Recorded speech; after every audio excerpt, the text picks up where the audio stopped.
Elon Musk. Okay, let's just say that once United States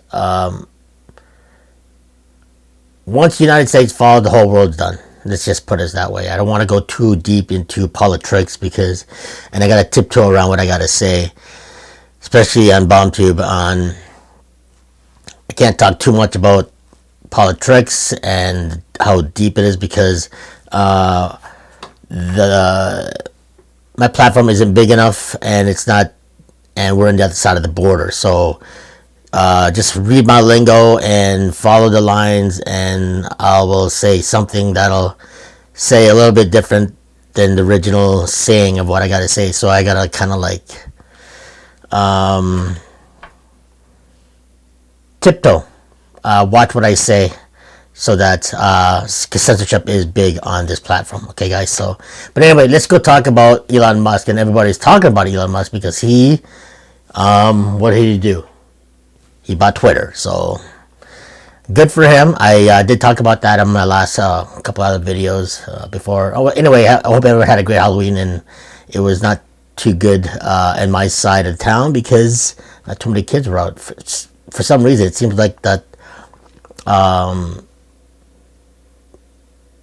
every year less and less more kids are coming to actually trick-or-treating, which is kind of weird. But anyway, I hope everyone had a good Halloween and safe Halloween, that is. So anyway, let's talk about back into the program about Elon Musk, him buying Twitter. And there is a lot of news that I don't listen to anymore because there's just way too much propaganda and fake news out there. So, but I do watch Sky News Australia, which pinpoints more about the truth and find the truth instead of spewing out lies. But anyway, let's check it out. Lives as Elon Musk officially secured his takeover of Twitter. Yeah. The new owner of the social media giant weighed in on whether former President Donald Trump would be returning to the platform. Yeah. As we know, he was kicked off in January 2021, just 2 days after the Capitol riots. The company said his account was permanently suspended due to the risk of further incitement of violence. It was a big move by Twitter, as the former president used the platform constantly throughout both his campaign for election and re-election and his 4 years as president. Elon Musk tweeted today, "If I had $1 for every time someone asked me if Trump is coming back on this platform, Twitter would be minting money." The Tesla founder hasn't announced his plan of what he will do, but a few Twitter users weighed in on their thoughts. One person wrote, "Bring Trump back." Another wrote, "It would have paid back the $44 billion in just 3 days." Yeah. There is a reason they keep asking. The banning of a sitting president was the most outrageous act of censorship in modern America, and you are the only one with the power to reverse it, another wrote. Finally, not the literal richest person on earth making an "if I had $1" joke. Elon Musk has been adamant on making a few changes to the social media platform now that he owns it. Since taking over, he has dissolved the board of directors, making himself the sole director, as well as firing a few top Twitter executives. One of the main things he has been vocally concerned about was the censorship of free speech. He had vowed to allow free speech to take place on his platform without the fear of users being censored, suspended or banned. But that's worried a few people, including members of Hollywood. In the last few days, top TV creator Shonda Rhimes announced that she was leaving, writing, "Not hanging around for whatever Elon has planned. Bye." Singer Sarah Bareilles wrote, "Well, it's been fun, Twitter. I'm out. See you on other platforms. Bye-bye. Sorry, this one's just not for me."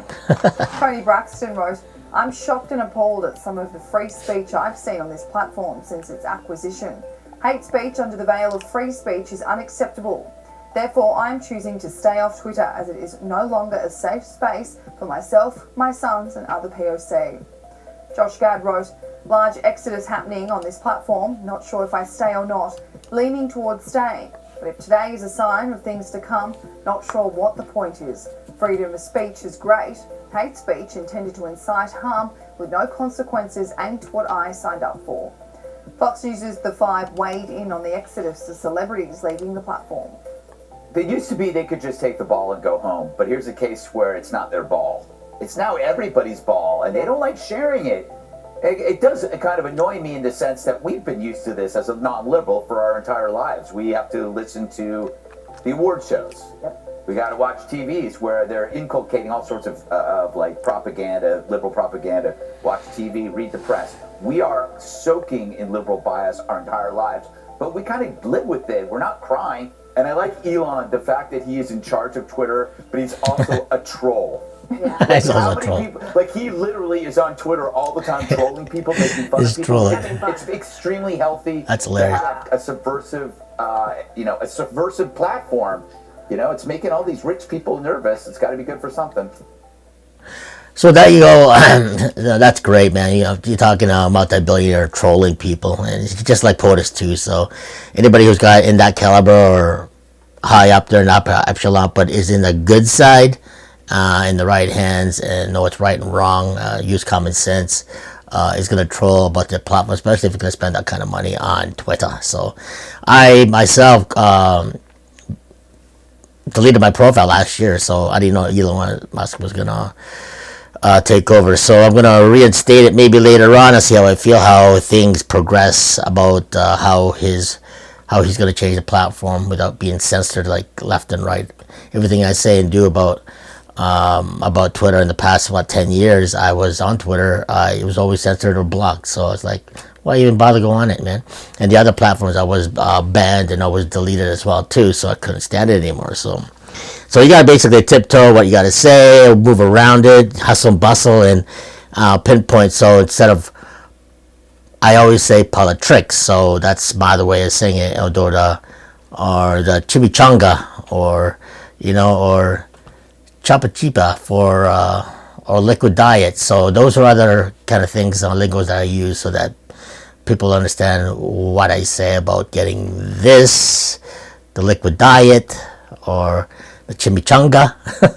So, but anyway, yeah, I hope he does well, and I'll see how that works out in the next couple of months or to a year, or even after this November midterms, and we'll see how far that goes with the United States, because I'm always watching politics of how they work out their what's going on, because they're the power structures, and then Canada itself will just follow. So that's another story itself. I also got to tiptoe around our regime as well too. So I don't like talking about politics on this platform, but I gotta without getting too deep into without getting banned, bombed, or censored.